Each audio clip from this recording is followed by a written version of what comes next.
It was 2 weeks before Christmas. All across the island, the engines were busy delivering goods and passengers up and down the line. But one engine wasn't busy at all. At the back of the works stood Skarloey on a flatbed. He had wanted to be useful, but he had a cracked cylinder, meaning he couldn't pull any trains. He was beginning to feel restless when an engine that he'd never seen before backed into the shed. He was square like a diesel, but puffed steam. Skarloey was very impressed. "Hello," he peeped. "I've never seen an engine like you before.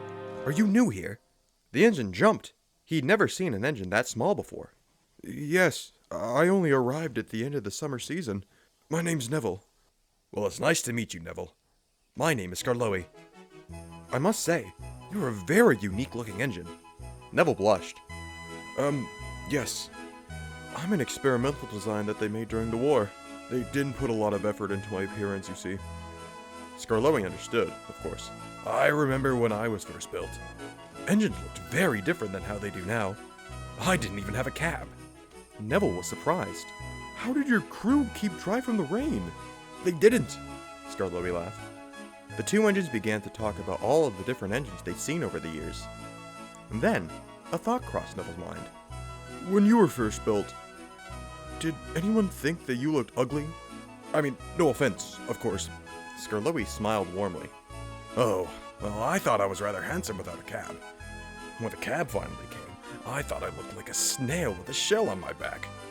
But eventually, I realized how useful it was, and I came to appreciate my shape." Neville looked off into the distance, in deep thought. "I also knew an engine that never had a cab at all," Skarloey added. Neville blinked. "Never had a cab?" "Oh, yes," Skarloey smiled, remembering. "His name was Neil. He was a very kind engine. He would often say, 'I may not look an engine, but I work as hard as two.'" Skarloey looked at Neville and grinned. "You see, Neville, it doesn't matter what you look like. It's all about how hard you work, and how kind you are. And if you ask me, I think you're a very useful engine." Neville beamed. "Oh, thank you, Skarloey. I think I needed to hear that." "Anytime, my friend." Just then, some workmen arrived. "Neville, I'm afraid you'll have to stay here overnight." Henry derailed on the points outside of the sheds. "Oh, that's all right, sir. I think I wouldn't mind staying and hearing some more stories from my new friend, Skarloey." Skarloey laughed. "Well, then you're in for a long night." And soon, the two engines were telling stories of rock and roll tunnels and mistaken identities.